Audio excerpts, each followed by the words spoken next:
Las décadas del 60 y 70 del siglo pasado trajeron convulsiones y profundas modificaciones de las tradiciones y costumbres. En la Argentina, esos cambios tumultuosos también se reflejaron en la violencia política, la guerrilla y en múltiples y radicales transformaciones culturales. Tengo que decirle adiós a la televisión en blanco y negro. Señoras y señores, he aquí la televisión en color. Un joven psicólogo, recién recibido en la Universidad de El Salvador, reunía a su alrededor a varios otros jóvenes con inquietudes similares y con un enorme entusiasmo por las ideas nuevas con las que se ilusionaban. Bajo la tutela e influencia de sus maestros, Rodríguez Leonardi, Castellani y Comar, transitó con mirada crítica desde Freud al realismo filosófico de San Agustín y Santo Tomás de Aquino, ahondando en la realidad de la dignidad de persona humana, su dimensión espiritual y su orientación a Dios. Influencias que sin duda inspiraron su original concepción de la ayuda psicológica como una tarea tripartita entre el terapeuta, el paciente y la aceptación de la realidad en una comunión de amor. Réplica humana e imperfecta de la Santísima Trinidad. El prolongado pontificado de San Juan Pablo II y su grandioso magisterio sellaron las convicciones de Alberto Fariña Videla y lo impulsaron a la concreción de un sueño, la Fundación Argé. La frase entre magisterial y magistral de Juan Pablo II se convirtió en el lema de Argé. Una fe que no se hace cultura es una fe no plenamente acogida, no enteramente pensada, no fielmente vivida. En la década del 80, el movimiento Comunión y Liberación comienza sus actividades en Argentina. El padre Francesco Ricci, que condujo el desembarco de Comunión y Liberación, inmediatamente encuentra profundas coincidencias con Alberto Fariña Videla y Argé. La presencia, despliegue y protagonismo de Argé en las más variadas expresiones de la cultura contemporánea de Argentina se fortalece con el aporte de las experiencias laborales y políticas de Comunión y Liberación, tanto en Italia como en otros países. La presencia de Argé trasciende el cerrado ámbito de la psicología y se abren diversas acciones de impacto social como el Centro Asistencial Argé Casa y el programa Construcción de Ciudadanía en Monte Chingolo, orientados a la promoción humana integral de aquellos más necesitados.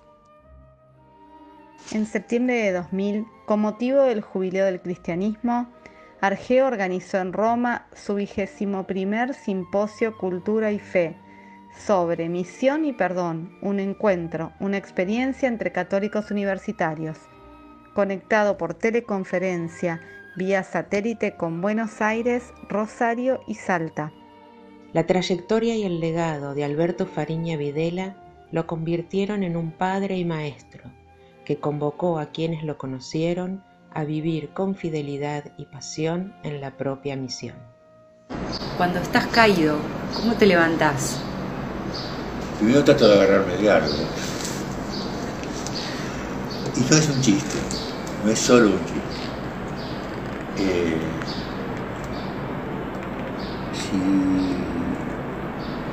Si no sos capaz de aceptar que no podés, no te podés levantar. En la aceptación de que estás caído, en la aceptación de tu fragilidad, de tu dolor, sea cual fuese, empezás a poder levantarte.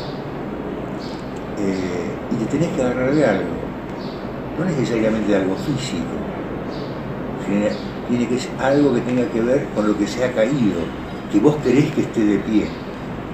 Entonces, siempre que se cae algo, está en relación a algo que sigue en pie. Entonces, animándote animándote a entregarte a eso que sigue de pie, agarrándote de eso que sigue en pie, es que te podés levantar. Alberto ha sido para todos nosotros, y seguramente para muchos otros, un padre y un maestro que nos convocó a vivir en misión. Alguien que supo ver como pocos las coordenadas decisivas para vivir con plenitud y sentido cada instante y en cada lugar el que nos toque estar.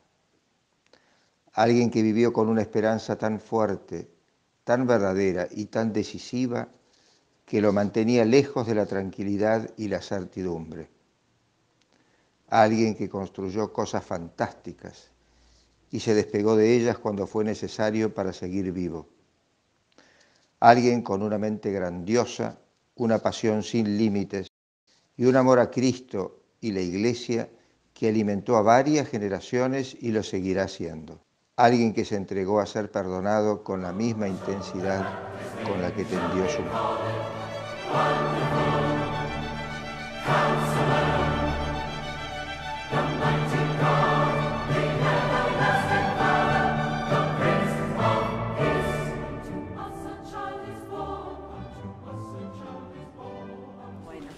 Buenas noches, estamos en Buenos Aires en el marco del Meeting de Rimini. El Meeting de Rimini es una feria anual que convoca a muchísimas personas de distintas nacionalidades y se profundiza en distintos aspectos de la vida. Es bellísimo y este año lo quisimos hacer propio, encontrando dentro de nuestra cultura, de nuestra sociedad, personas como Alberto para poder mirar y caminar creciendo. Vamos a hablar ahora de Alberto. Voy a leer primero algunos datos curriculares de él, de toda su personalidad científica o académica, pero desde luego todos nosotros sabemos que Alberto era mucho más que eso, ¿no? Era una personalidad muy original. Ahora vamos a hablar también de otras cosas. Alberto fue un psicoterapeuta, nació en Tucumán, pero en realidad él era muy porteño, ¿no? Porque se mudó a Buenos Aires y vivió casi toda su vida aquí, y además de ser licenciado en psicología, se especializó en psicología clínica, fue investigador del CONICET, fue profesor titular de muchas universidades, estoy resumiendo, y es autor de varios libros, voy a mencionar unos pocos: Drama y mensaje de Sigmund Freud, Breve y necesaria inquisición, reflexiones metapsicológicas de un psicólogo, Manual de educación sexual, etc. Bueno, él fue un investigador y fue un hacedor. Ahora eso lo vamos a ver en detalle. Va a haber un panel en el cual vamos a escuchar a estas personas, que voy a presentarlas ahora, y cada una va a brindar una exposición personal, un testimonio de cómo lo conoció y cómo lo vio Alberto. Así que entonces empezamos por Gerardo Semenzato, licenciado en marketing y comunicación, empresario, casado, 7 hijos. 7 hijos. Con la misma esposa. Gerardo. Claro, buen dato. Bueno, yo lo conocí a Alberto precisamente en aquel momento mi novia, que es mi actual esposa. Ella está estudiando psicología en la universidad y siempre nos comentaba, a mi hermano y a mí, porque ella estudiaba conjuntamente con mi cuñada, que tenían un profesor que era muy divertido, que era absolutamente atípico con respecto al resto de los profesores.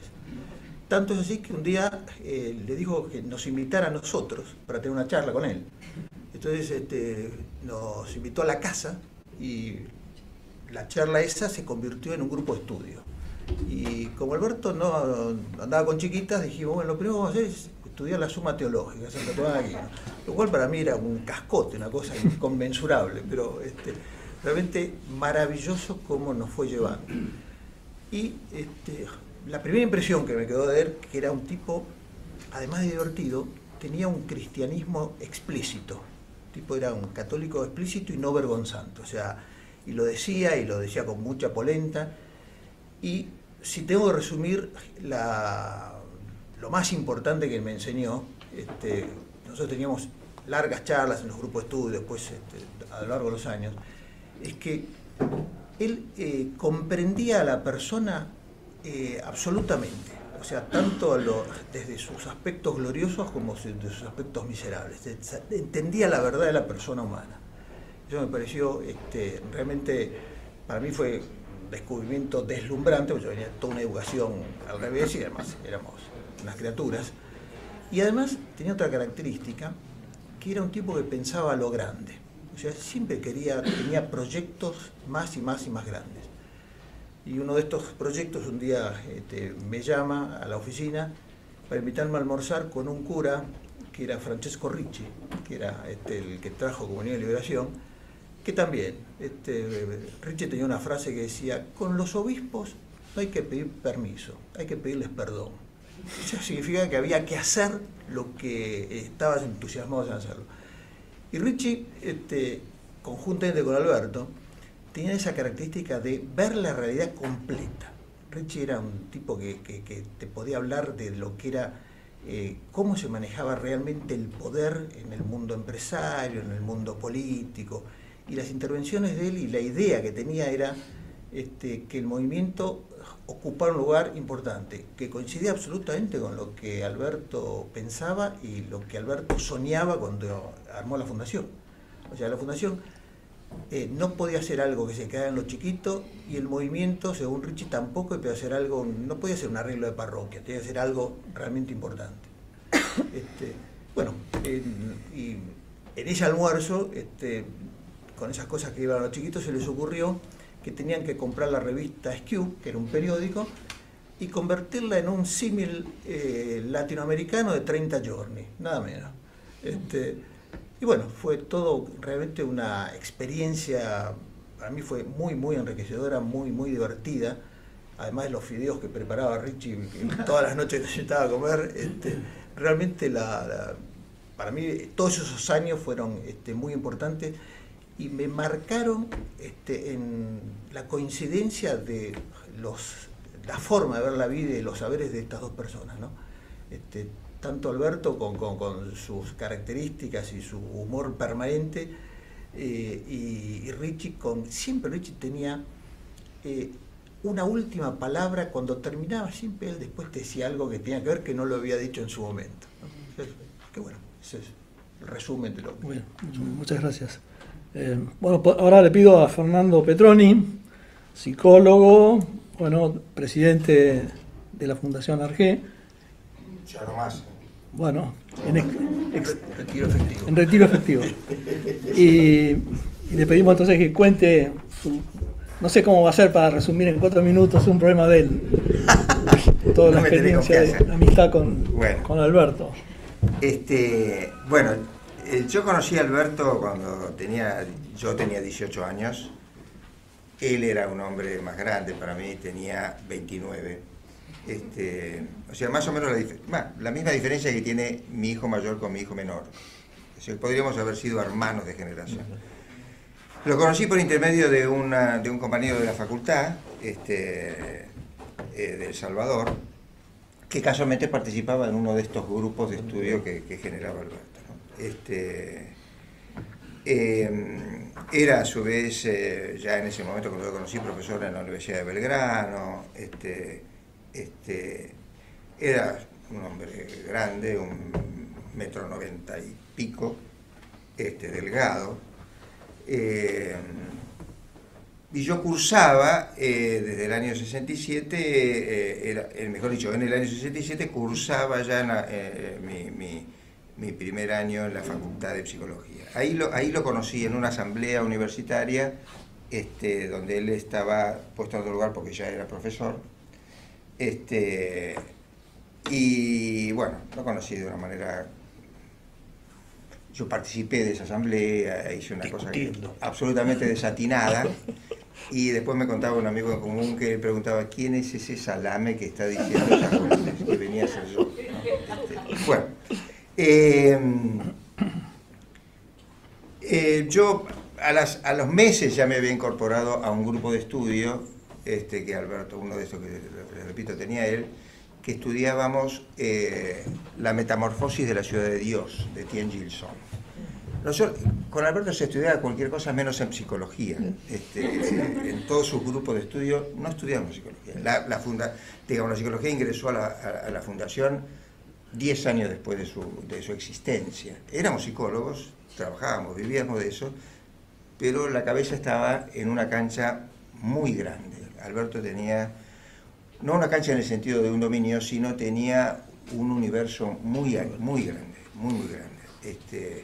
Y no quería perder nunca de vista las dimensiones de lo global, por decirlo así, lo que él llamaba actuar situado, situarse en lo global y no perderse en el árbol y ver el bosque en general.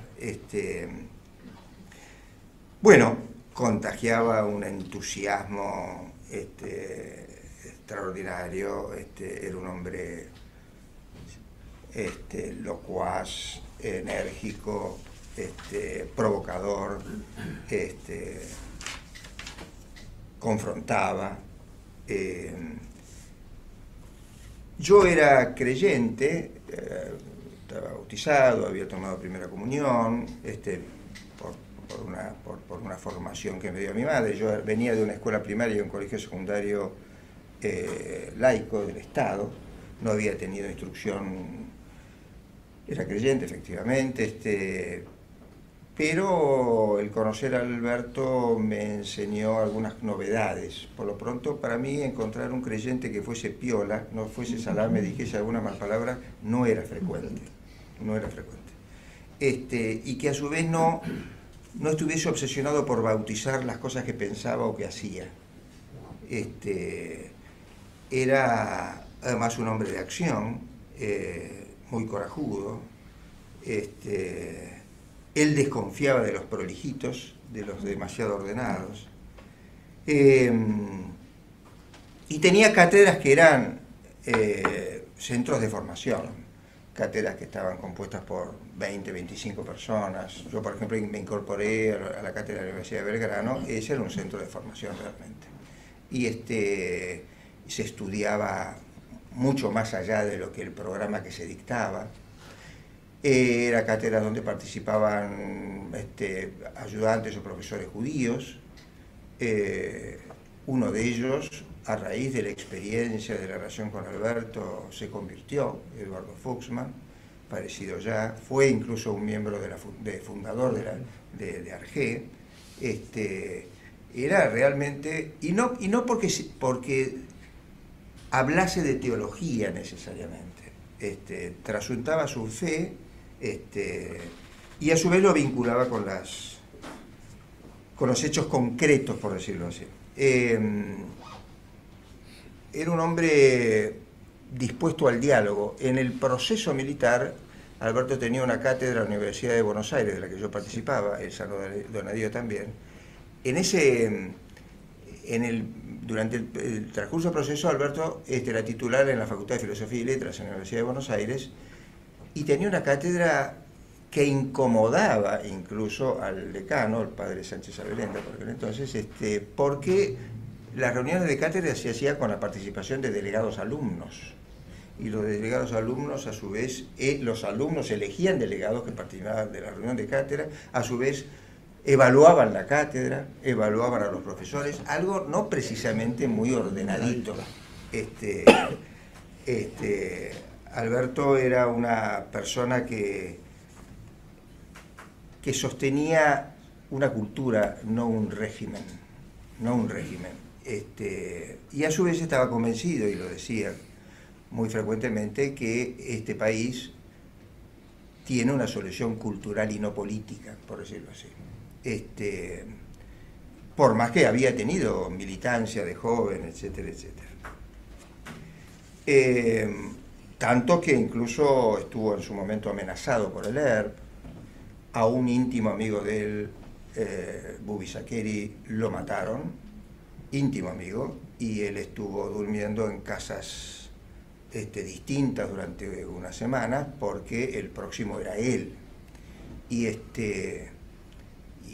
era un tipo corajudo que incluso en la Universidad de Belgrano por ahí lo habían presentado como amigo del régimen de gobierno represor, y él se enojó mucho con eso y entonces convocó a un diálogo abierto en la Universidad de Belgrano, decía textualmente, para saber quién es quién en la política universitaria, y convocó a los que habían escrito un panfleto anónimo. El aula se llenó, era una enorme, ninguno fue, pero estábamos todos esperando una discusión, pero Alberto era así, ponía su cuerpo, sí. Digamos, no digo sin temores, pero con coraje, ¿no? En el año 75, en una reunión de cátedra, escribió en una libretita el proyecto de una fundación ARGE.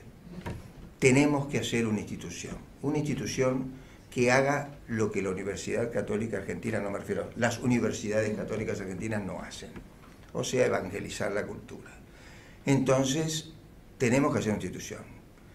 Lo escribió en una libretita, dibujó, pensó en personas en concreto, esa libretita, esa servilleta del bar se plastificó y está guardada en algún lugar, y ahí comenzó primero en su idea, y al año siguiente la Fundación ARGE ya existía. 2 años más tarde, ya 3 años más tarde, teníamos casa propia, que era esta, que comenzó a ser el centro de la actividad de todos los colaboradores de Alberto. Estoy salteando para que no me reten. Estoy a punto. Bueno, era un hombre que en su... Bueno, para ir acercándonos a lo que decía él también incluso, en el año 86, aquí se han formado generaciones de psicólogos de distintas facultades. Generaciones, porque a partir del año 85 se crea una clínica. Una clínica que nace con cámara Gesell. Alberto era moderno en ese sentido. Y en el año 85 aproximadamente conocemos a Ricci. En una parroquia de Avellaneda, donde está Cesare Zaffanella, se organiza una reunión, está Alberto, yo, Ricci, Cesare y Rocco Buttiglione. Ese fue nuestro primer encuentro personal, ya sabíamos el uno del otro. Nunca se me va a ir de la memoria lo que significó eso, la densidad de ese encuentro, la positividad. Los dos se midieron, se olfatearon, y creció una relación personal muy fuerte y una relación institucional con ARGE entre Ricci y nosotros, que significó una conversión en cuanto a que la fundación nació cristiana formalmente, pero sin actividades en donde se expresase la fe. Nosotros queríamos contestar en el ámbito de la ciencia solo en el orden de la racionalidad, sin contener fe. Bueno, eso, la experiencia con Ricci nos pasó por encima, y eso significó, le repito, la conversión de Alberto, la liberación de toda su fe, y a su vez, a través de eso, de la fundación. Eso llevó a que en el año 1999 se construye el oratorio, y que en el 2000 la arquidiócesis nos autoriza a tener el Santísimo, y la cosa se torna explícita, con mucho más libertad, y Alberto, sus escritos ya comienzan también a ser explícitamente, a transmitir explícitamente su fe, insisto, en el orden de la subjetividad humana y la cultura, y con un diálogo muy crítico con la cultura. creo que es suficiente. Tengo muchas cosas que decir. Bueno, después podemos seguir. Sí. Bueno, entonces ahora les presento a Andrea Loaces, que ella es catequista, tiene 7 hijos, es casada. Bueno, primero se casó, después tuvo 7 hijos. Todo en ese orden. Y nos va a contar lo suyo sobre...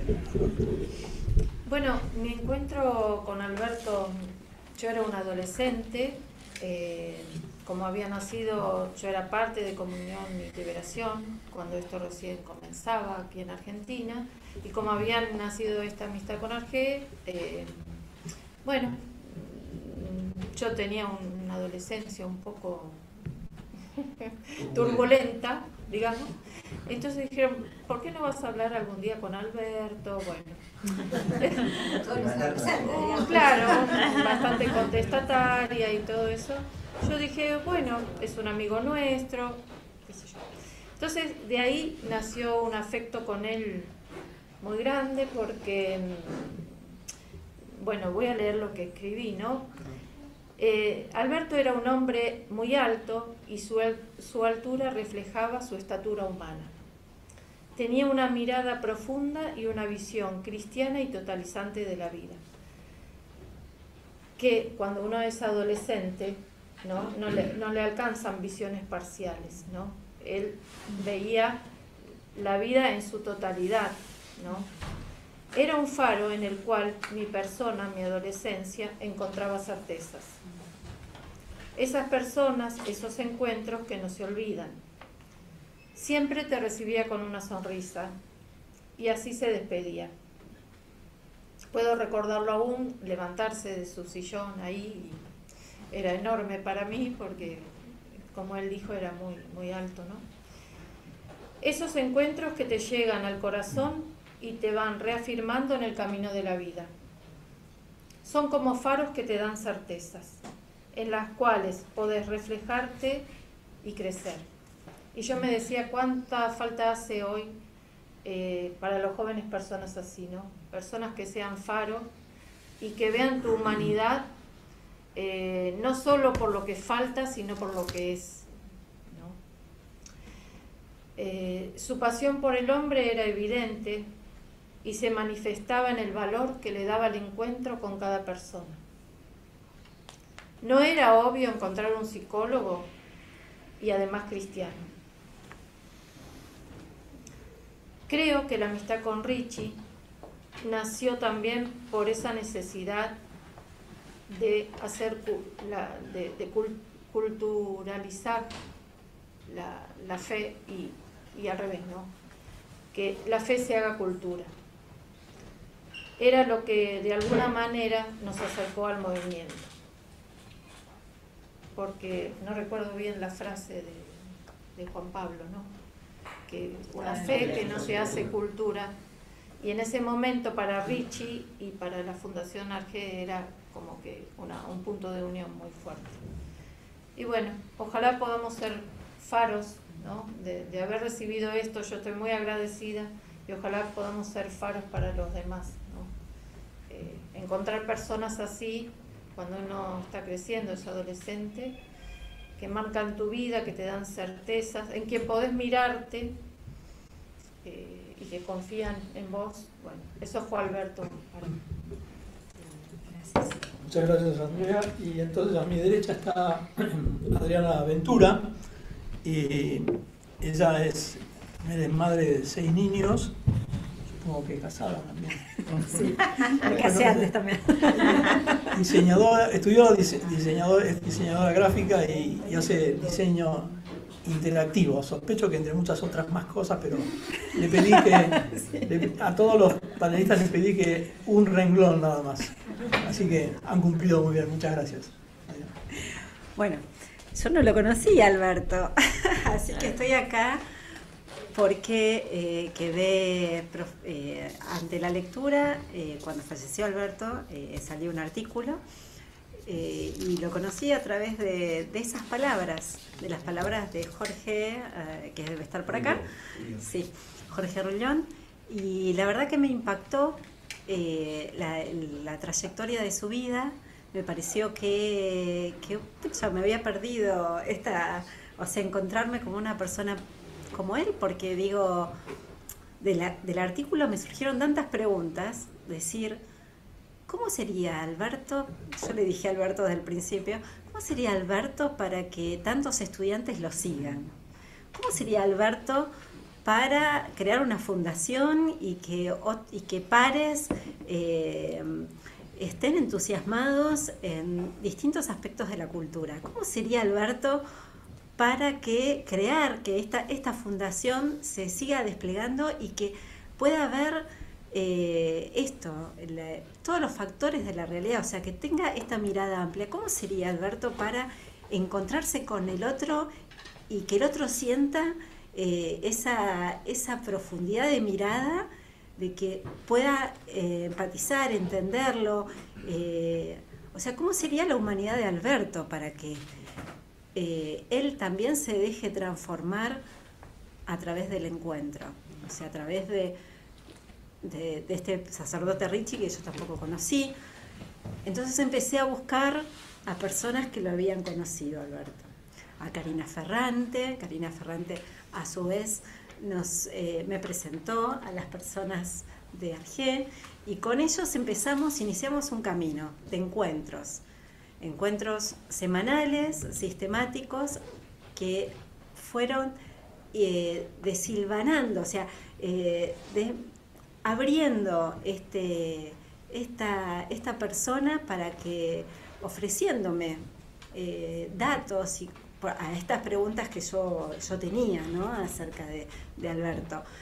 Y encontré una riqueza, un camino que indudablemente era para poder transmitir a otros como yo no lo habían conocido. Así que yo estoy muy agradecida por este camino que iniciamos hace 2 meses y que bueno, que acá o empieza, no sabemos, pero que la verdad que ha sido precioso porque, bueno, la escucho recién a Andrea, también desde su etapa adolescente, cómo fue el impacto de Alberto, y yo también hubiera querido conocerlo realmente, porque necesitamos personas así, y necesitamos encontrar estas características de Alberto en nosotros mismos, ¿no? O sea, como a través de un encuentro. Ahora es tan difícil, como decía Nancy, tan difícil sacarnos del sillón de Netflix, que necesitamos encontrarnos de verdad con otro, ¿no? Donde nos podamos sentir mirados y donde nosotros podamos mirar al otro en toda su humanidad. Así que bueno, gracias. Muchas gracias, Adriana. Entonces, ahora le voy a dar la palabra a un ausente, ¿no? Porque tenemos un audio de Karina Ferrante, que no pudo venir, ausente con aviso. Por enfermedad, ¿no? Sí, se tiene que cuidar y no puede estar presencialmente. Ella es la que hizo el enlace con la Fundación Argé, que en realidad ya había muchos enlaces. Sí. Pero bueno, a través de ella, realmente lamento que no esté acá, porque cuando tuvimos que venir a armar este encuentro, Fernando nos mostraba imágenes de hace 20 años, ¿no? de 30, y ella estaba de estudiante y presentando, no sé qué, pero presentando, y realmente, bueno, fue una parte importante de su recorrido como humano y profesional. Karina Ferrantes fue discípula de Alberto, ¿no? Psicóloga. Sí. ¿Ponemos? Sí. ¿Qué de todo? Algo corto y esencial. Que fuiste una presencia en mi vida y lo seguís siendo hasta el día de hoy. Que si tu tanada y mi tanada hacían cortocircuito a veces, no por eso dejaste de acompañarme interiormente siempre, con o sin humor de por medio, y también en mis peores momentos. Lo hiciste desde aquella devolución de mi psicodiagnóstico siendo yo una cría, con la derivación a quien fuera mi mejor terapeuta, durante toda tu vida, entre comillas, útil, al padecer con apertura la peor de tus pérdidas, al aceptar humildemente tu propia enfermedad, al proporcionarme una coartada segura junto a vos durante la mía, y cuando decidiste ser fiel al instante hasta el final, ya privado incluso de tu mismísima memoria. Nos diste cátedra, además y por supuesto, en otro orden de cosas. La Fundación Argé fue el único lugar, desde antes de egresar y hasta el día de hoy, en el que fe y psicología no eran, en el mejor de los casos, dos verdades paralelas. Y esto con la teorización del caso y el vuelo propio de lo artístico. Si hasta tácitamente me animaste a escribir de nuevo poesía, también a mí. En síntesis, el corazón de una mujer, como bien se dice en la película Titanic, es un profundo océano de secretos. Así es que recién ahora saben que este hombre me salvó de muchos y variados modos en los que puede salvarse a una persona. Gracias por tu vida, Alberto. Se le perdona mucho a quien mucho ha amado. Y sé que vos conmigo lo hiciste siempre. Muy bien, entonces, muchas gracias, Evelina, también. Y ya terminamos el panel y podríamos abrir el juego a quienes quieran decir algo, alguna cosa. Supongo que más de uno debe querer participar también con lo suyo, así que así de una manera informal solamente habla y vamos hilvanando la reunión así. Yo tengo una pregunta también, ¿puedo hacerla? ¿Cómo no? Aprovecho ahora porque algo que surgió en nuestros encuentros, pero que acá me parece que no lo dijimos, es que Alberto tenía una apertura tal que invitaba a distintas a personas que tenían distintos pensamientos y los nucleaba y generaba estos encuentros, especialmente teniendo en cuenta que tenían puntos de vista diferentes. Entonces, ¿cómo se desarrollaban estos encuentros en los que él convocaba a psicólogos con distintas formaciones, ¿no? Para poder mirar el otro punto de vista y poder también, que era para encontrar puntos en conexión, eran para poder ponerse de acuerdo en algo, o simplemente cómo eran esos encuentros, o sea, cómo eran los objetivos y cómo se desarrollaban. Yo te ayudaría a contestarte, perdón, por una... Yo te digo una sola cosa. Alberto estaba convencido de que cuando estableces un diálogo hay que tener la honestidad de reconocer la verdad. Entonces, justo con lo que vos decías, mira, acá en este mismo salón, a posteriori de Malvinas, hizo toda una serie de encuentros, ¿no? Donde venían políticos, hasta vino Abelardo Ramos, que era de la izquierda. Trotskista, qué sé yo, y lo invitó, y encontramos y él encontró puntos de coincidencia. O sea, un tipo, y así, si lo hacía en el campo de la política, lo hacía en el campo, obviamente, con las personas, yo te diría que con todas las expresiones. O sea, él buscaba siempre una faceta que te permitiera encontrar la verdad, ¿no? Y una cosa que para mí era vital, que en eso coincidía con Richie, que los dos tenían yo no sé si la palabra era un humilde reconocimiento de la realidad. O sea, esto es lo que es, no es lo que yo quiero, sino lo que es. Sí, para Alberto, no es que él sea original en esto, lo que ocurre es que pretendía encarnarlo. El encuentro no era un medio, era la única forma de la vida. No era un acto docente. Él simplemente sostenía que la identidad humana es una identidad relacional, no solamente la humana, la divina, que parece ser que son tres. O sea que ser con es la única forma de ser. y que el resto es violencia contra el ser. Entonces, no era solo una apertura moral, era la condición. De ahí que se creó en la planta baja un centro cultural que se llamó Encuentros, que entre paréntesis inauguró Francesco Ricci, porque era su razón de ser, y convocaba, y era extraordinariamente creativo para pensar los encuentros, motivar los encuentros. Por ejemplo, en los últimos años, esto, hablándolo con un cardenal en su momento, surgió la idea de tener, porque la Fundación, entre otros encuentros, producía encuentros interreligiosos y encuentros ecuménicos, forma parte de la historia de la Fundación, por la misma razón que le decía antes. Y entonces, como teníamos vinculación con terapeutas creyentes de otras confesiones, entonces se creó un grupo de amigos psicólogos creyentes. Había psicólogos judíos, una psicóloga baptista, una psicóloga musulmana, psicólogos católicos.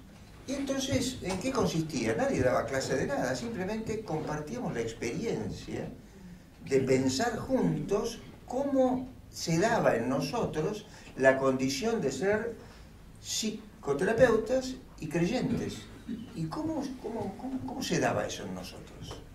Era interesantísimo, imagínense la fertilidad de esos encuentros. Y cómo esos encuentros, otros y otros. O sea, el encuentro es en sí mismo la vida, no es un medio para. Entonces, esto es decisivo para entender la vocación de Alberto y la teorización de Alberto. Fernando, yo no soy psicólogo, Dios me libre y guarde, pero o sea, no estuve en esas reuniones, pero sí me recuerda mucho lo que ustedes dicen, a von Balthasar, ¿no? La verdad sinfónica, o sea, instrumentos distintos que se sitúan en diálogo y construyen la verdad, ¿no? O sea, con lo que es, digamos, ¿no? Y lo que dijeron recién a mí me impresionó mucho también en él, en Alberto, el tema de la verdad, lo que es, ¿no? O sea, sí. Lo que es, o sea, sí. No he conocido a nadie más realista que él, es impresionante. Eso es muy comariano, para Alberto, de ahí surgió, muy de Comar, y efectivamente una confianza en el ser. Sobre todo creo que a mí me llamó la atención porque en los ambientes cristianos generalmente lo que va es el deber ser, ¿no? Lo que debe ser, no lo que es, ¿no? Entonces eso me produjo un... Lo moral por encima de lo metafísico. Sí. Eso en Alberto era una unidad. Sí. Por eso, como diría Alberto, el sujeto, lo voy a decir en palabras textuales de él, el sujeto así moral vive empalado. O sea, con un palo en el traste, porque está siempre haciendo fuerza para sostenerse en el lugar. Eso es muy de Alberto, muy de Alberto. Eso de vivir empalado. No decía Eso es Alberto. No se va a entender en italiano. La imagen es muy plástica. En Alberto, ese punto me parece que es más profundo de lo que parece, ¿no? El lenguaje, ¿no? Sí. O sea, vos lo escuchabas a lo mejor en un enfoque antropológico y de repente te ponía un lunfardo, digamos, un porteñismo así fuerte, ¿no? Claro. Y integraba todo, ¿no? Eso tampoco era muy habitual encontrarlo, ¿no? Exactamente. Eso es muy típico de él. Sí. Además de esa fortaleza y de esa robustez intelectual, Alberto comenzó de grande a escribir poesías, y fueron una novedad en él. No que no hubiese escrito alguna de joven, pero nunca se conocieron en todo caso. Pero las poesías en Alberto significaron una forma de expresar una subjetividad, vivencias de él, sobre Sí. todo a partir de la muerte de su mujer. Ajá. A partir de la muerte de Silvia, que fue una muerte anunciada por un cáncer, etcétera, y la acompañó. Yo tuve privilegio, por decirlo así, de estar presente en la muerte, en el instante de la muerte de Silvia con Alberto en la internación. Y él, no es una interpretación nuestra, él asume que el proceso de enfermedad de Silvia y su muerte despiertan en él una ternura, que incluso así se llama uno de sus libros, de la ternura en la que me dejó mi amada, que si ustedes quieren, era algo así como la maduración de un guapo, en un señor tierno, por decirlo así. Y eso, digamos, reflejó una conversión mayor en la subjetividad de Alberto. Eso está presente en la poesía, está presente también la antropología, ¿no? Y en la antropología. Y te diría más, en algunos momentos es una poesía mística. Sí. Muy influenciado en ese sentido por Castellani. Sí. Bueno, en algunos detalles se nota, por ejemplo, la invención de palabras, ¿no? Por ejemplo, mucha, una palabra, ¿no? O sea, eso nunca lo había visto yo en Castellani, únicamente. Sí. Además era un tipo que tenía, yo creo que estaba tan convencido de su misión, o sea, de la misión que él tenía, que estar con él era imposible que no te contagiara, que no te entusiasmara con lo que estaba haciendo. Sí. Y además otra cosa, esto que decía Fernando, es muy ocurrente en cuanto a las cosas que había que hacer. Él no se quedaba en lo que... Creativo. Muy creativo. Sí, porque él era, yo te diría, era más que creativo, era disruptivo. Sí. O sea, él buscaba otro camino. No, o sea, desinstalaba, ¿no? Desinstalaba la realidad, ¿no? Y la recreaba. Vos como persona, eso es creativo. Te desinstalaba. Por aquí han pasado en este lugar, esta sala se llama Gerardo Castellani, y la sala, la última de la fundación, la biblioteca se llama Francesco Ricci. Por esta sala pasaron de todo. Todos los pensadores, literatos, políticos, psicólogos, que se les puede ocurrir. ¿Argentinos? Argentinos, extranjeros también. Que pasaban por la Argentina. Extranjeros también. Pietro Fini, los que pasaban por la Argentina. Metol Ferré. Bueno, sí, claro. Sí, por supuesto. Entonces, Morandé, bueno, Meyer, el paraguayo, o sea, realmente, además...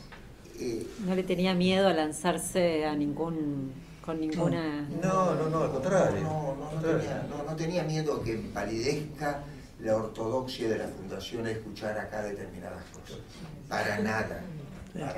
Y en cuanto al arte, ustedes también dijeron que había hecho alguna exposición. Es una exposición de arte que en su momento fue considerada. Gente de primera. De gente de primera y pero considerada la más importante que había habido hasta ese momento. En el año 82.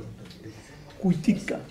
Se hizo una exposición que se llamó El símbolo de la cruz en el arte argentino, de la que, claro, la fundación hacía la casa, pero ponía el tema, el símbolo de la cruz en el arte argentino. Bueno, y no había un comité de evitar escándalos imaginarios, de la imagen, no. Estaban los principales artistas del momento. Los principales son los principales. Berni, Soldi, Bisiche, Víctor Gripo, los plásticos, Josefina Rovirosa, los plásticos más importantes de ese momento. Muchos de ellos vinieron, por ejemplo, Berni vino a la inauguración, Soldi donó su obra. Esto después la compró la Fundación Arge, le compró esa obra a Víctor Gripo, que es un plástico cristiano, que entre otras cosas editó un libro, Descenso y Ascenso del alma por la belleza, de Marechal, etc. O sea, Y a su vez la Fundación organizó bienales de pintura, no temáticamente religiosas para nada, en el Museo de Bellas Artes, en el Sívoli, etc. El primer premio de la Fundación Argé no fue elegir a un pintor que representase una línea más bien conservadora, no reñida con la que fue Guillermo Cuitca. Que Cuitca era un mocoso de 20 años cuando lo recibe lo que en su carrera fue el primer premio importante, que fue el premio Adquisición Argé. O sea, no era una institución para creyentes, era una institución de creyentes para el diálogo. Y para el diálogo con quien se viniese. Perfecto. Algunas preguntas que están... Yo tengo una pregunta. Francisco. Sí, ustedes recién decían que se escucha bien el micrófono, o me acerco. Sí, yo creo que mejor acércate. Recién comentaban que de la seguridad y de la conciencia de su misión es donde nacía su capacidad de atrapar a la gente, ¿no? O sea, que vos estabas con él y te sentías imantado, ¿no? Entonces mi pregunta es, ¿de dónde nace en él esta seguridad y esta conciencia de su misión? Y la segunda pregunta es, si todos estamos llamados a una misión a esa misma altura, ¿no? No digo exactamente la misma, pero ese nivel de misión. Te contesto, la primera no la puedo responder, o sea, no sé cuál es el origen de cómo él logró la convicción de su propia misión. La segunda te lo contesto, yo estoy absolutamente convencido, que por otra parte también lo decía tanto Alberto como Comar, que cada uno de nosotros tiene una misión, que si no la haces vos, no la hace nadie. Vos sos una figura única, original e irrepetible. Y tu misión es única, original e irrepetible. La sabiduría está en ir encontrando a tientas, porque nunca hay certezas, son más incertidumbre que certeza, cuál es tu misión y qué es lo que tenés que hacer. Ahora, cómo Alberto encontró la suya, cómo la desarrolló, o sea, qué es lo que pensaba, no lo sé, pero lo que no me cabe duda, lo constatábamos con los hechos, fíjate, esto mismo, ¿no? O sea, que el tipo tenía una convicción en lo que estaba haciendo, que igual que Richie en su manera, que eran estilos diferentes, pero eran tipos que no te resultaban indiferentes cuando estabas con ellos. No podías, bueno, era un tipo, viste que con el fútbol se dice un jugador diferente, estos eran jugadores diferentes. Alberto además jugaba al fútbol, era bastante tosco para jugar, pero jugaba. Lo cual era un académico rarísimo. Sí, digamos, era una vivencia auténtica, no era un constructo. Es una vivencia auténtica en Alberto, que la vida tiene sentido, que la realidad tiene sentido, que la vida tiene sentido, y que tiene un sentido personal, no en el sentido de para sí mismo,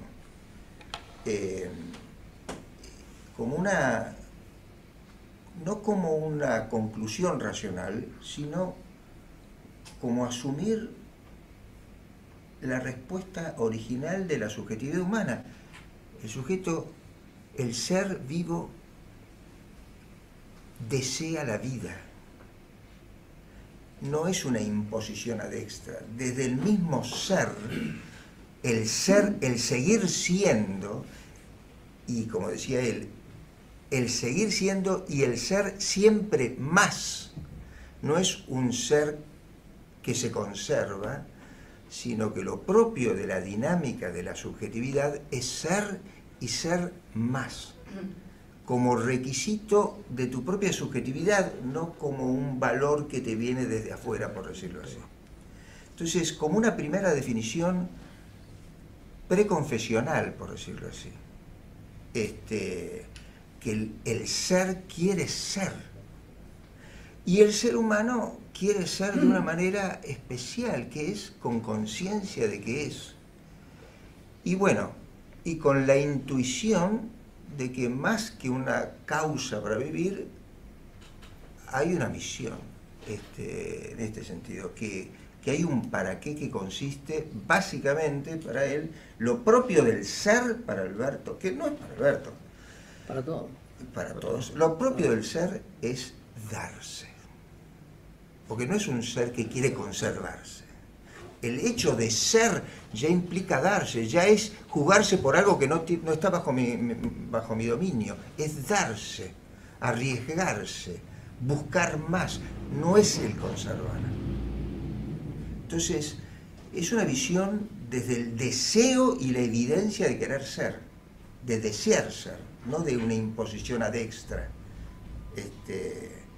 Que es a su vez propio, parece ser, del ser divino. El ser divino es, y es, y es, y es, y es.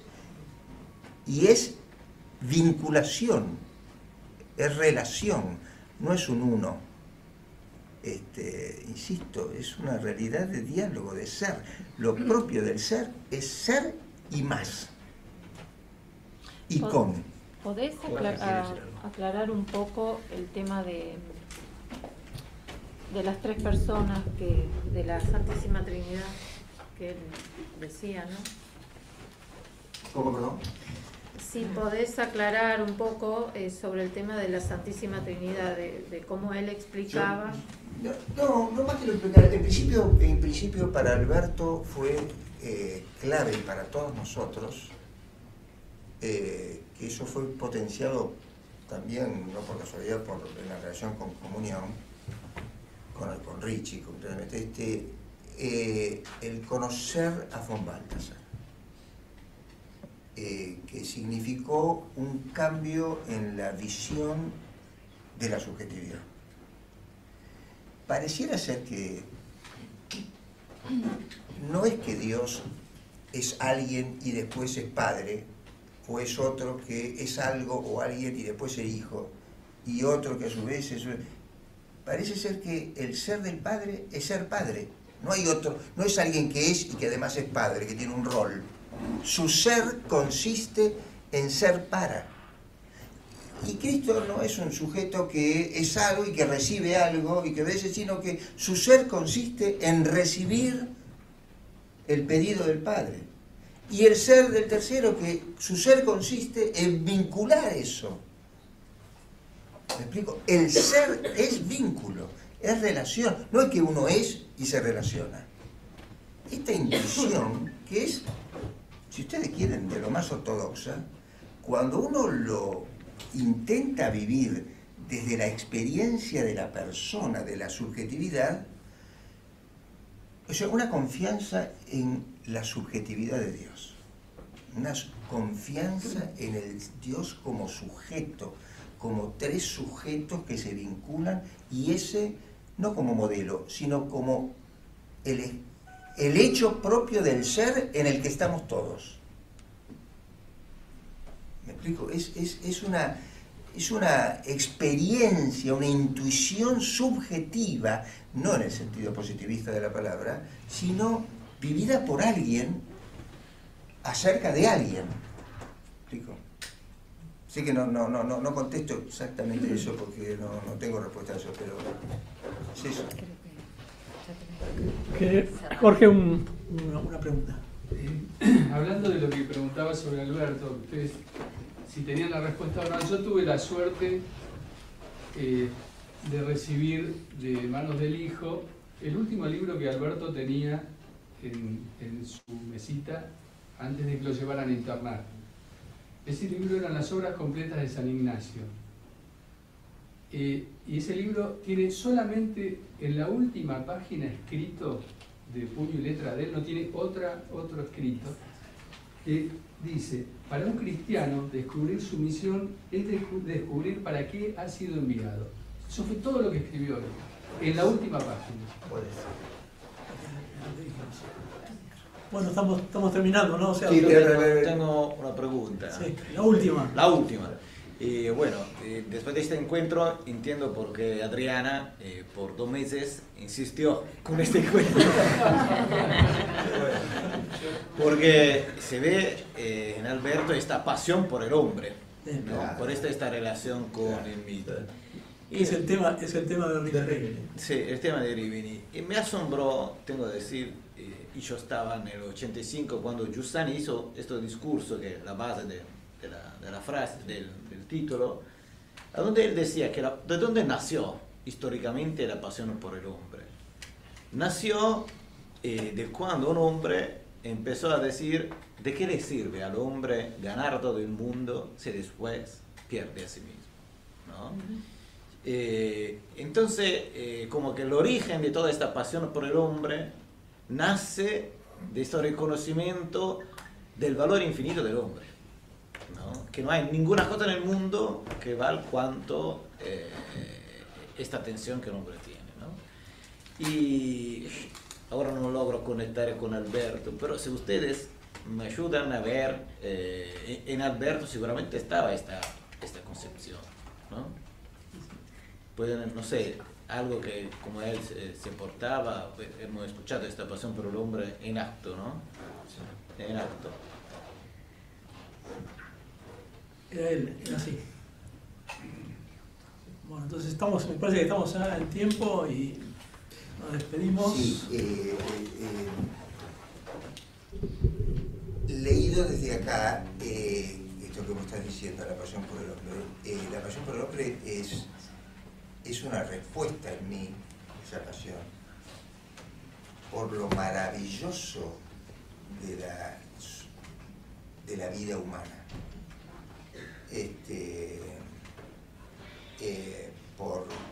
Diría Alberto, por la concepción divina de lo maravilloso de la vida humana. Entonces, cuando uno ve, como ocurrió, las visiones de la subjetividad humana homunculizadas, como decía él, o sea, reducidas a un instinto, a una lucha de poder, a un inconsciente que quiere tal cosa, o sea, no parece ser posible despertar pasiones entendiendo la subjetividad humana como un entrecruzamiento neurológico o una lucha de poder. ¿Me explico? Es la pasión humana, y digamos, entonces, toda su vida se podría decir que fue un intento de que la psicología digamos, reflejase, diese cuentas, mostrase científicamente lo maravilloso de la subjetividad humana, que merece la pasión, por decirlo así. Y ayudar a desplegarse.